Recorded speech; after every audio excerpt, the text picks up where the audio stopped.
Broadcasting live from WOUB TV in Athens, this is Newswatch. The Athens County GOP headquarters was vandalized overnight. Good evening, I'm Sean Neidig. And I'm Mackenzie Pyatt. Thanks for joining us. WOUB reporter Carter Eckel is live from the Athens County Republican Party headquarters. Carter, are there any leads on who vandalized the property? Mackenzie, as of now, there are no leads on the graffiti on the side of the building. The office is located at the corner of West Union Street and Schaefer Street. The headquarters, however, do plan on leaving the writing on the building to show how different the issues have been for this election cycle. The words "racism lives here" was written on one side of the building, while "fascism lives here" was graffitied on the other side.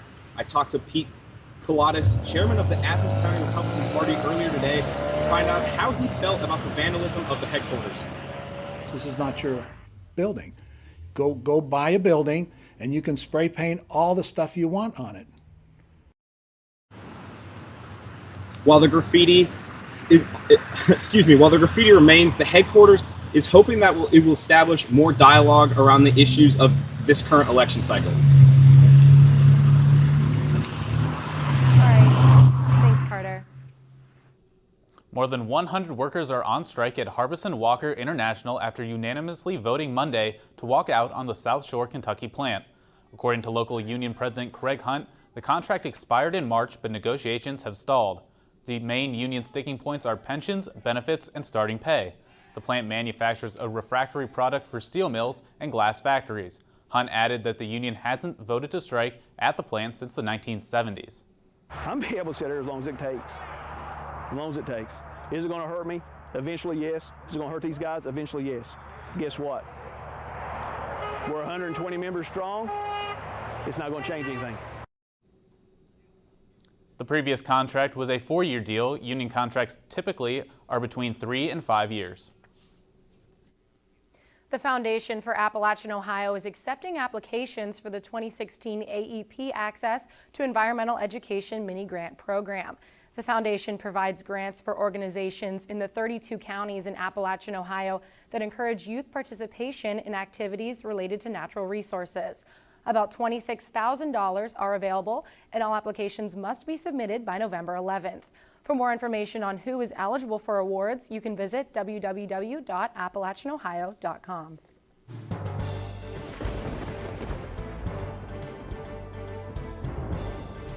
Good evening and welcome to the Newswatch Weather Center. I'm Ananda Harris. We had a chilly start to the day as last night temperatures dropped into the 30s across the region. We even saw some patchy frost this morning, but things did heat up eventually during the day. We got up to the mid-60s today, ending the day at 65 in Athens, 64 in Columbus, and 63 right now in New Martinsville. We will cool down once again as we go through the night, dropping down to 62 degrees by 8 p.m., 55 by midnight, and 51 degrees by 4 a.m. Things aren't going to get quite as chilly as last night, though. We're only going to hit a low of about 48 here in Athens. 49 is going to be your low tonight in Columbus, and 47 over in New Martinsville. So still pretty chilly out there, but we shouldn't be seeing as much frost across the region. But still, if you're headed out overnight, make sure you grab a jacket. Over to you, Mackenzie. All right, thanks, Ananda.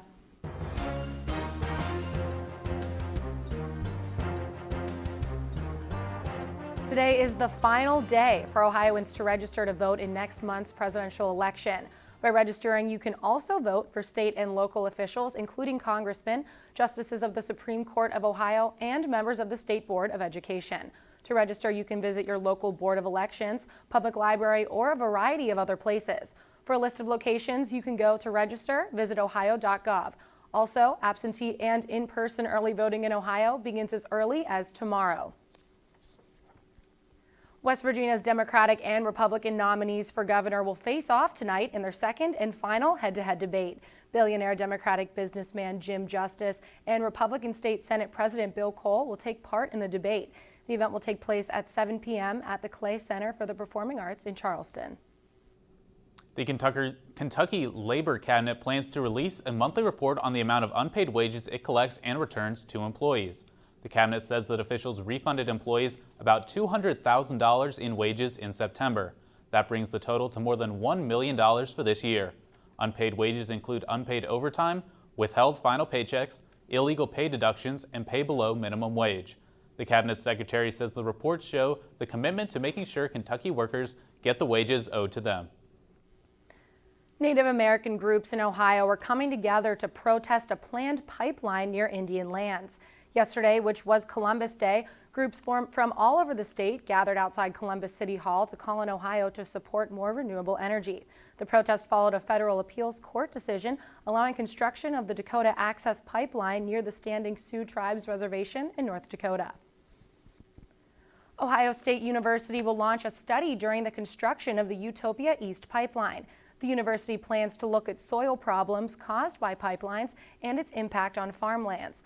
Soil samples before and after construction will be studied. The petroleum pipeline stretches more than 200 miles from eastern Ohio to Michigan. The pipeline will transport 50,000 barrels per day. Construction is set to start next month, and the pipeline is scheduled to be done in 2018. Many Australians are pushing for a vote on same-sex marriage. And many North Carolinians are still without power days after Hurricane Matthew made landfall. These stories and more when Newswatch returns.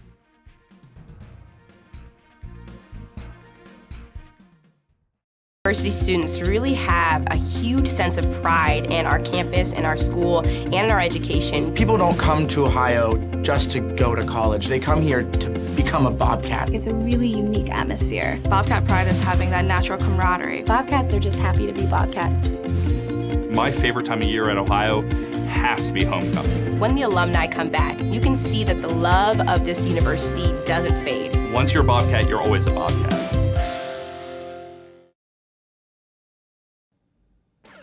Friday nights are all about high school football, but when the games are over and the helmets come off, it's time for some gridiron glory.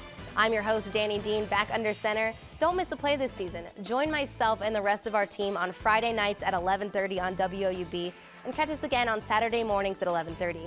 We are committed to bringing you the stories of players, coaches, and communities, and of course, we can't forget about some highlights. We all know there's nothing better than Friday nights and gridiron glory. I knew that I wanted to come to Ohio University from the very first time I visited here. There's something about the campus that grabs you. It was really comforting. Very welcoming. It's one thing to write down your name and your GPA and that kind of stuff and send it in. It's another thing entirely to be here and see how great it is. The campus here is just electric. Absolutely gorgeous. Everything just looked really college-like. I looked at my mom and I said, "This is it." And she said, "The tour's just started." I said, "No, you don't understand. This is it."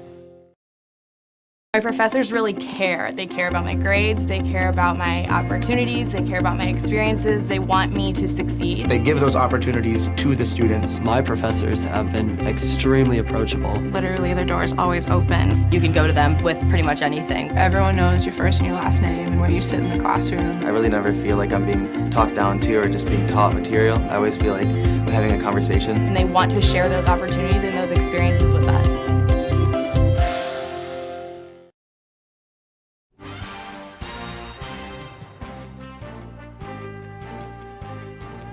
Hurricane Matthew continues to make its way up the eastern coast of the United States, and flooding in North Carolina has left hundreds stranded. Reed Binion has more. We're still rescuing people as we speak, right down the street. North Carolina Governor Pat McCrory underscoring the crisis still playing out amid massive flooding left by Hurricane Matthew. President Obama declaring a major disaster in the state, including the city of Lumberton, where crews worked throughout the day to rescue 1,500 people stranded by flooding. The FAA ordering flight restrictions over the area so helicopters could perform aerial rescues. Those not stranded by flooding are heartbroken by the ongoing devastation it's causing. You go in a room and there's nothing. You got heavy furniture and it's all in pieces and it's on the other side of the room or in another room. You know, I don't understand it. If it still keeps on coming, they're going to lose quite a few homes here. Adding to the suffering, widespread power outages. It's a major historical storm that's going to take some time to repair. So many trees down, there's flooded areas that we can't even get to yet, and that's preventing us from being able to quickly restore some outages. Governor McCrory saying that more than 1 million people, a full 10% of the state's population, were likely left without electricity. It makes me want to cry. It's just, it's horrible. People with no electricity, with their homes. Thousands in the state forced from their homes and taken to shelters. I'm Reed Binion reporting. This morning, President Obama approved North Carolina Governor McCrory's request for an expedited federal disaster declaration for 31 counties. Australia's opposition Labour Party voted to block a government-backed referendum on same-sex marriage. CNN's Christy Lou-Stout has the latest.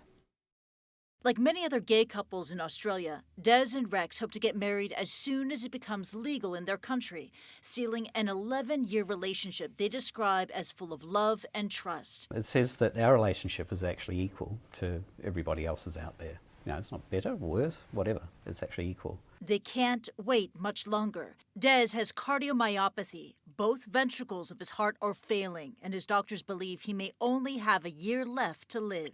I've got a team, a wonderful GP, 2 cardiologists. They are keeping me alive, but I live for Rex. And I'm very proud of that. Opinion polls show the majority of Australians support gay marriage. High-profile celebrities like Margot Robbie backing the Say I Do Down Under campaign. But the issue is stuck in a political quagmire. Prime Minister Malcolm Turnbull has proposed holding a national, non-binding vote on the issue on February the 11th. Political analysts say that he is trying to appease conservatives in his party who hope it might stall or stifle same-sex marriage. The opposition Labour Party has pledged to block this plebiscite, asking instead for a parliamentary vote to approve same-sex marriage. They say a national referendum would be extremely divisive and waste some $150 million. In Australia, we can declare war. We can send our troops overseas into battle without even consulting our parliament. And yet, for something as straightforward as including everyone in marriage, our current government believes that there needs to be a vote of every Australian. On Tuesday, the Prime Minister would not answer questions about whether he would allow a parliamentary vote if the plebiscite is blocked by opposition leader Bill Shorten. I'm not going to follow Bill Shorten down his highly political road of trying to subvert a straightforward democratic process, trying to say to the Australian people, you shouldn't have a say. If there is no plebiscite and no parliamentary vote under the current government, gay marriage could remain illegal for years to come. And couples like Des and Rex are waiting. They don't understand why Parliament just can't change the law. They believe a plebiscite is both unfair and a waste of money, but it may be their only option. But we may never be able to get married if there isn't a plebiscite in February next year, because I may not be around, and so maybe that's selfish, but we particularly do want to be able to get married. For now, they have no choice but to wait for the wrangling in Canberra to run its course and hope that they gain the right to say I do while there's still time. Christy Lou-Stout, CNN, Hong Kong. Thanks, Christy. Without a national vote, same-sex marriage may not be reintroduced to the Parliament until the next general election in 2019. And on Wall Street today, stocks varied across the board. Here's a look at stocks of local interest.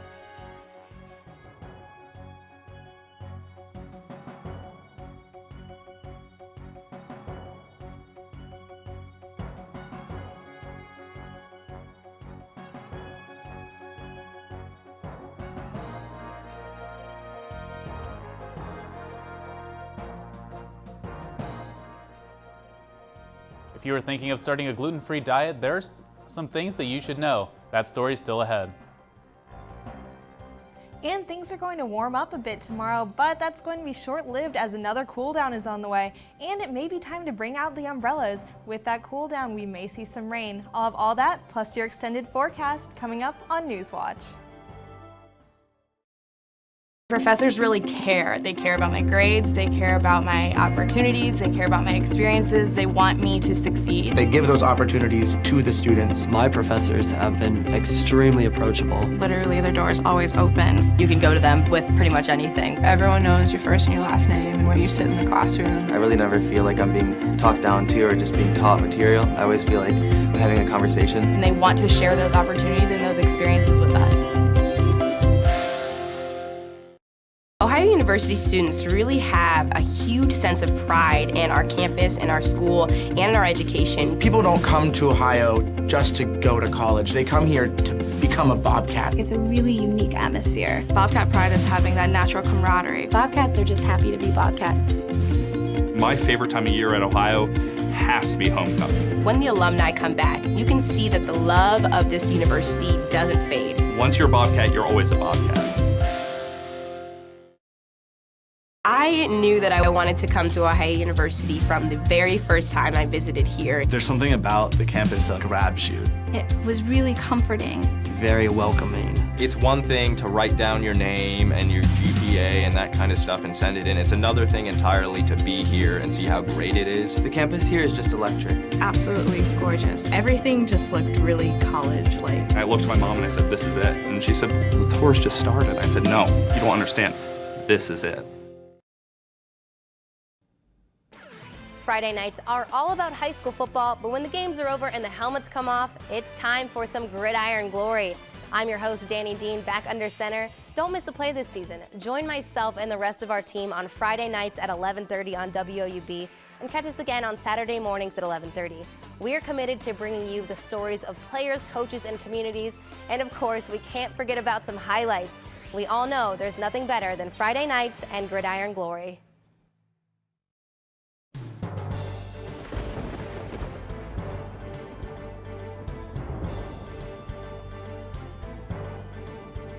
Welcome back to the Newswatch Weather Center. I'm Ananda Harris. We had a cloudy and chilly start to today, but around noon the sun did finally break out and things heated up to 65 degrees today for our high. We're still sitting right about 65 right now with winds out of the south at about 3 miles per hour, so fairly pleasant evening for us. Across the region, temperatures all fairly similar. 64 degrees right now up in Columbus, 63 over in New Martinsville, and 64 down in Ironton.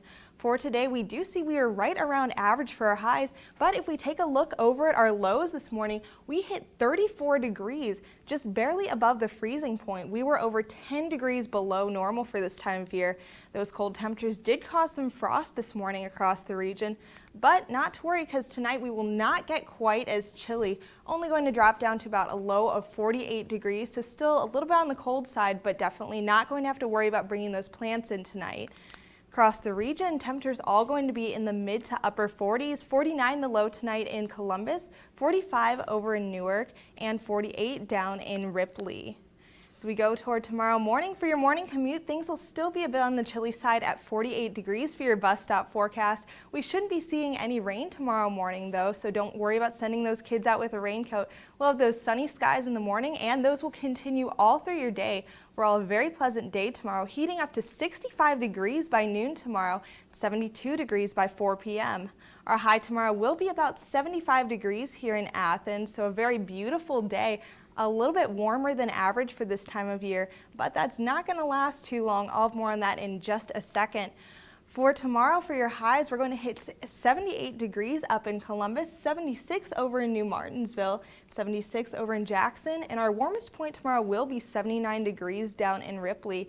Very warm for this time of year, but if we take a look at our 7-day, that's not going to last very long. Tomorrow we do have that high of 75 degrees and we'll have those sunny skies, but as we go into the evening, we'll start to see a cold front push into the region, giving us a chance for some showers as we go overnight. The bigger chance for rain though will occur on Thursday when we see that cold front pushing all the way through the region, dropping things down to only a high of 63 degrees on Thursday. With that cold weather, we will see a chance for rain as well, but that should move out of your region by Thursday afternoon. Things will still remain pretty cold for the beginning of your weekend, only a high of about 64 on Friday. Lows dropping into the upper 30s on Friday night, or on Thursday night, and into the mid 40s for Friday. For Saturday though, things will start to heat up a little bit, getting up to a high of 74 degrees Saturday. Then they'll continue to heat up for Sunday with a high of 77. No rain expected for this weekend, so overall a beautiful time to go out and hike. For the beginning of the week, things are still going to stay on the warm side, and we'll keep you updated on how that's going to progress for the rest of the week. Over to you, Mackenzie. Thanks, Ananda. An increasing number of Americans are cutting gluten from their diet. For some, it's because of health reasons. Others use it as a way to lose weight. Mary Maloney tells you what you need to know before you ditch gluten. Before jump-starting your gluten-free diet, it's important to know a few things. Gluten is a type of protein found in wheat, rye, and barley. And for some people with gluten allergies, avoiding those proteins are a must. Probably the hardest thing you'll have to give up once you begin your new regimen is bread.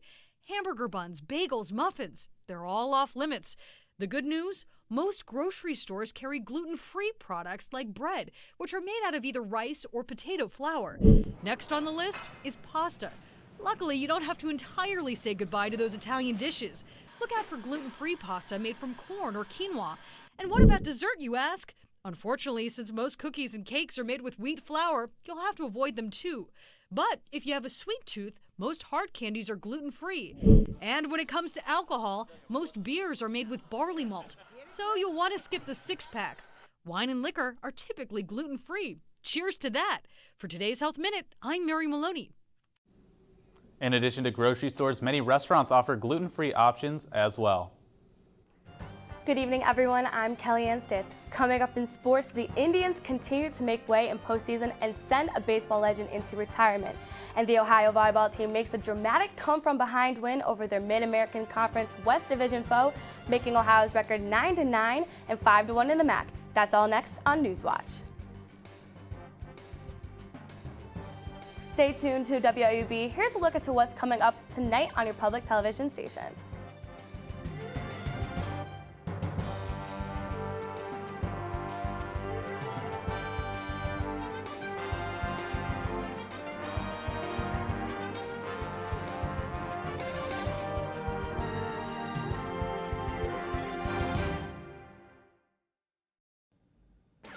Friday nights are all about high school football, but when the games are over and the helmets come off, it's time for some gridiron glory.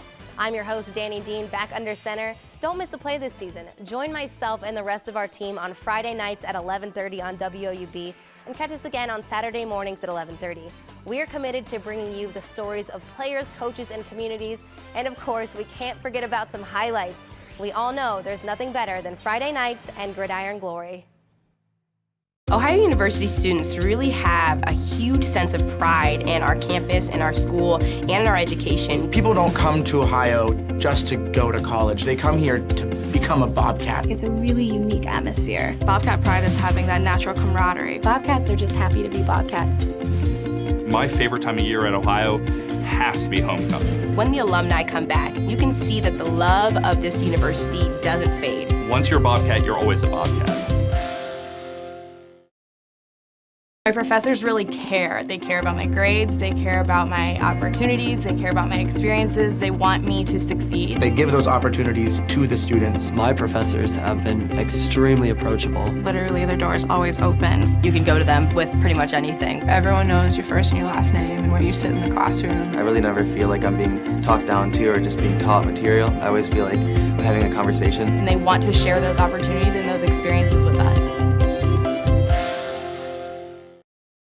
I knew that I wanted to come to Ohio University from the very first time I visited here. There's something about the campus that grabs you. It was really comforting. Very welcoming. It's one thing to write down your name and your GPA and that kind of stuff and send it in. It's another thing entirely to be here and see how great it is. The campus here is just electric. Absolutely gorgeous. Everything just looked really college-like. I looked at my mom and I said, "This is it." And she said, "The tour's just started." I said, "No, you don't understand. This is it."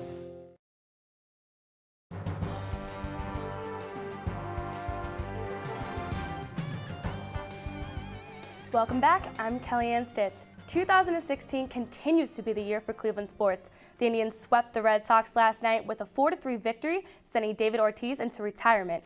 The Indians clinched the second postseason sweep in franchise history. The Indians shut down Big Papi and the most prolific offense in the league. Coco Crisp homered deep to left center, and Josh Tomlin held down the mound, pitching 5 strong innings. Indians manager Terry Francona said he was honored to be on the field competing against Ortiz, who is truly one of the best. The Indians will open the ALCS at home against Toronto on Friday. Just like the Indians, the Cubs were looking for a 3-game sweep, but the Giants had other plans, as they were able to keep their season alive with a 6-5 win last night. Pick it up here in the bottom of the 8th. Brandon Crawford singles to center. Connor Gillespie scores. The Giants lead 3-5. Top of the ninth, Chris Bryant hit a 2-run homer off closer Sergio Romo, taking it into extra innings. Finally, in the bottom of the 13th, Joe Panik hit a walk-off double to win it for the Giants, extending their NL Division Series. Like the San Francisco Giants, the Ohio volleyball team is basking in a huge win. The Bobcats rallied from a 2-1 deficit to post a comeback 3-2 win over Eastern Michigan this past Saturday. Ohio had 67 kills and 177 total attacks, while the Eagles fought back with 60 kills and 180 total attacks. Mallory Salas tied for her career high for kills with a match high of 22, and Jamie Kosorik tallied 21 kills for the team. Ohio has now won 6 of its last 7 matches. The Bobcats hit the road again next weekend as they take on Toledo Friday. The match is set to start at 7 p.m. It's been a good week for Mallory Salas. Salas was named MAC East Division Offensive Player of the Week. Salas earns this honor for the first time in her career. She helped Ohio pick up 2 big MAC victories last weekend, leading the Bobcats with 44 kills. She's also ranked second on the squad with 32 digs. Through 18 matches in 2016, Salas ranked third on the team with 153 kills, second with 158 digs, and fourth with 13 service aces. Mallory Salas continues to add some honors to her resume. Salas and Quinton Pooling were named the Scholar Athletes of the Week. Salas has now posted double-digit kills 9 times this year and 24 times in her career. Pooling helped solidify the defense during the Bobcats' victory over Bowling Green this past weekend. Pooling had 3 solo attacks and 5 assisted tackles, helping the Bobcats improve to a 4-2 on the season. The Buccaneers don't have as good of a record as the Bobcats, but they did improve to 2-3 last night as they beat the Carolina Panthers 17-14.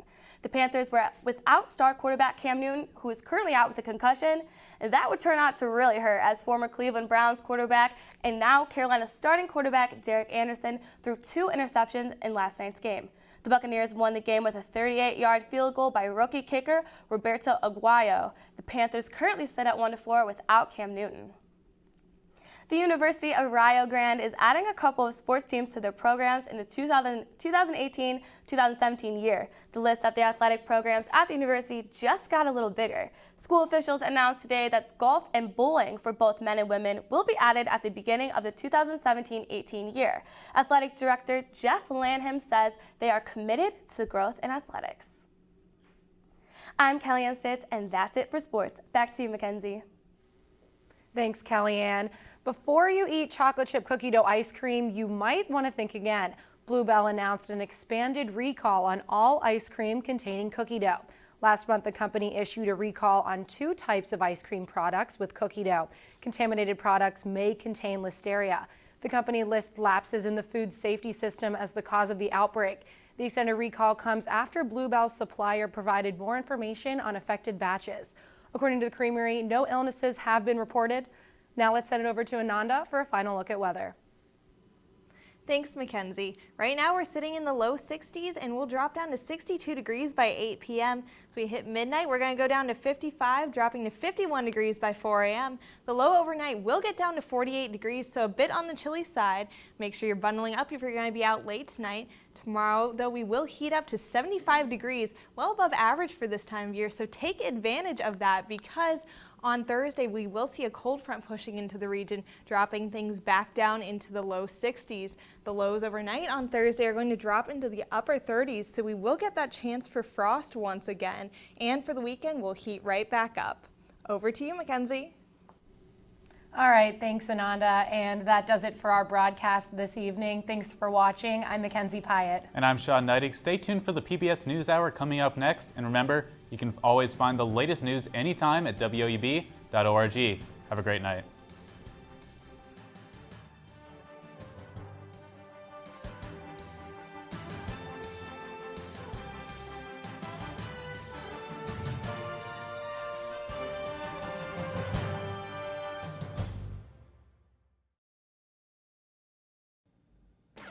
Friday nights are all about high school football, but when the games are over and the helmets come off, it's time for some gridiron glory.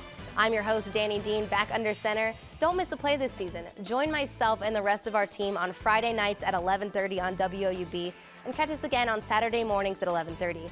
We are committed to bringing you the stories of players, coaches, and communities, and of course, we can't forget about some highlights. We all know there's nothing better than Friday nights and gridiron glory.